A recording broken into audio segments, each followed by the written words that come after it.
ang kanilang mga jama, ang kanilang mga relo, ang kanilang mga alahas. Hindi ba kitang-kita mo naman ang kanilang mga itsura? Papakainin mo ng NFA rice? Sobra ka naman. Sobra aarte. Nakita mo yung mga itsura nila. Para hindi dinadapuan ng alikabok ang mga pagmumukha. Ito kanilang kasuotan, yung mga bag na dalang bitbit, ang kanilang mga jama, ang kanilang mga relo, ang kanilang mga alahas. Hindi ba kitang-kita mo naman ang kanilang mga itsura? Papakainin mo ng NFA rice? Sobra ka naman. Oo, Ano representative akala mo sila. sa kanila tulad natin? Sabagay. Baka dapat daw ipatry din sa ating mga mambabatas itong NFA rice. Tsaka dapat daw, kasi natanong mo no, ito po ba'y natikman nyo? Sabi nila bago daw yung launch dun sa Kadiwa, natikman naman nila. Ang gusto daw makita nung iba dito, yung araw-araw talagang yun ang kakainin. Kung po pwede na ganun. Yun ang kanilang isasain. Oo, Yung ating mga isasain. yung ating mga mambabata. Yun nga. Huwag mo naman silang idamay dito. Bawal sila kumain ng NFA rice. Ikaw naman, ay marami dyan on diet. Okay. So, ano sila? Kung iba nga dyan, yung mga siguro, yung mga kagalang-galang, na lalo na ho, yung mga sobrang aarte. Opo. Alam mo na, yung mga ang itsura nila talaga namang, di ba, nakita mo yung mga itsura nila? Ha?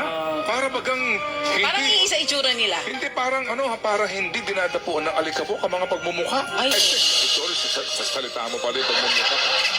Nakita mo yung mga itsura nila? Yung kanilang mga pagpapaayos, ay talaga namang kitang-kita Parang mo. di naaarawan, ano? Parang 24/7 naka-aircon. At saka talagang meron sila mga sarili nilang mga beauty parlor. Ay, Dati, may ganon? nakita ho ninyo? Di ba? Yung mga kanilang kasuotan, yung mga bag na dalang bitbit, ang kanilang mga jama, ang kanilang mga relo. Yan, si Kimbo. Hindi ba kitang-kita mo naman ang kanilang mga itsura? Papakainin mo ng NFA rice? Sobra ka naman. Oo, Ano representative akala sila. mo sa kanila tulad natin? Sabagay. Baka hindi sila sanay, ano? Baka manakit ang tiyan nila. Baka hindi sila sanay dun sa mga mumurahing bigas. Saka yung mga iba nga dyan ang diet na. So anong kinakain, di sila nagbibigas? Pero nang kinakain nila. Yun ang sinasaing nila. Akala ko diet, Wow, cauliflower pera. rice, red rice, brown rice, black rice. Yung nila- pala pera. Diba sila pare-pareho silang mga makakasama sila, di ba? Oo. Pare-pareho sila dyan sa sektor na iyan. Anong luto ng pera? Oo, sasabihin nila, honey, pwede bang steam 1,000 naman tayo? Fried 1,000 pesos. Baka yung lasa ng pera. Anong lasa? Di ba nakakapit eh? Tanungin mo itong mga to. Mga mukhang pera kasi mga... Aray ko. Yung ibang mga tao nga, na mga nasa pwesto, ang iniisip nila, Saan gagasusin? saan na naman ako bibili ng building sa abroad? Wow, sarap. Wow. At di ba yung usapan na yung mga nagkaroon ng konfrontasyon at sinabi na ilan pa bang building ang kailangan mo? Ilan pa bang rest house sa abroad ang kailangan mo? Ilan pa bang Richard Mille na relo Ang gusto mo? ang gusto mo? May kumprontahan? Nagkaroon ng konfrontasyon at nagsabihan daw ng mga ganoon, di ba? Nasabihan ng ganun. Oh, baka Ano may so- ano pwedeng sagot? bawas-bawasan ang katawapangan nyo. May ganoong kwento. Ha? Dati-rate, di ba? Ang pag naandun sila sa sesyon, nandun sila. Oo. Pag nakita yung relo na dati-rate, Rolex. Di ba? Rolex. Di ba? Kapag nakita mo dati, Patek. Ngayon, Oo. wala na nag-Rolex sa kanila. Ngayon, hindi sila kontento sa mga relo na 5 milyon ang isa o 10 milyon. Ngayon, ang gusto nila yung relo na 25 million ang isa. 30 million, 40 million ang isa. May ganong relo? Yes! Yun na ngayon ang kanilang status symbol, mga kapatid. Di ba? Tama. Pagka ba tumingin ako sa oras nun, ano ba? Anong pakiramdam? Ha? Yung ganun. Oo. Hindi, kasi yung ganong uri ng mga tao, mga kapatid, kapag tumingin sila sa kanilang orasan, Oo. talagang ang kanilang, yun ang nagbibigay sa kanilang motibo Para? at inspirasyon na magnakaw pa.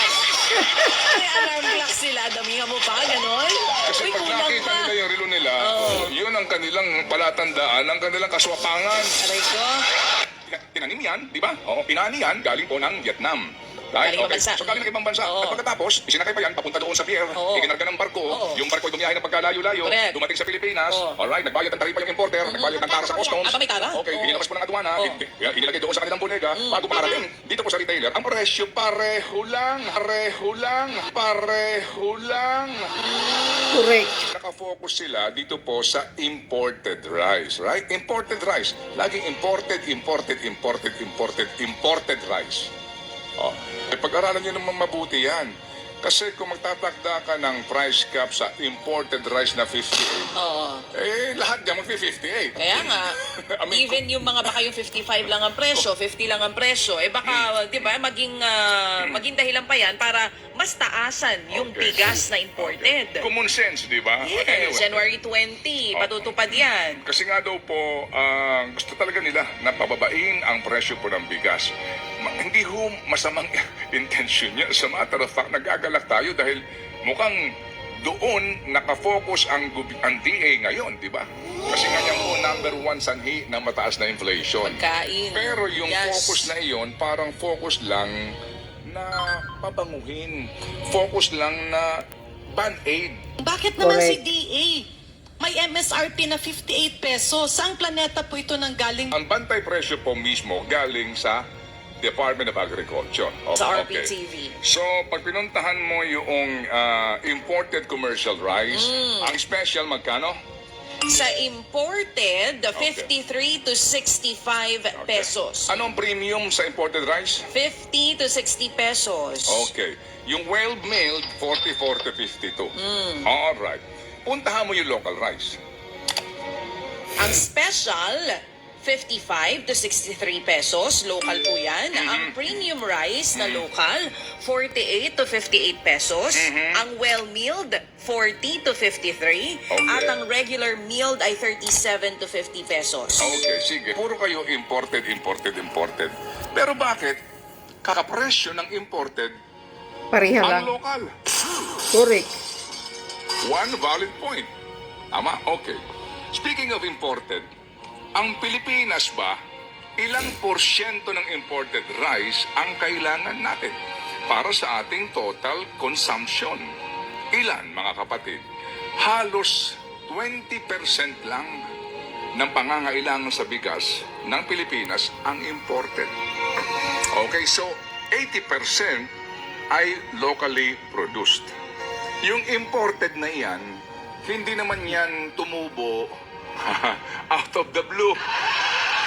Diyan sa aduana. Diyan sa damuhan. Yung barko ay bumiyahe ng pagkalayo-layo. Correct. Dumating sa Pilipinas. Oh. Alright, nagbayad ng taripa yung importer. Nagbayad ng tara sa customs. Aba, may tara? Okay, inilabas po ng aduana, inilagay doon sa kanilang bodega, bago pangarating dito po sa retailer, ang presyo pareho lang. Correct. Got the point? Oo, Sige. sa dami ng dinaanan, ano? Okay ang tawa mo, ha? Oo. Sige. So, pabaan mo man yung imported rice, yung local rice na 80% ang supply na kailangan para sa consumption ng mga Pilipino, napababa niyo ba? Hello? Opo. As a matter of fact, mga kapatid, ano? Yung, ang imported rice natin, record high ang volume nito pong 2024. Ha? It's 4.8 million metric tons ang inangkat ng Pilipinas.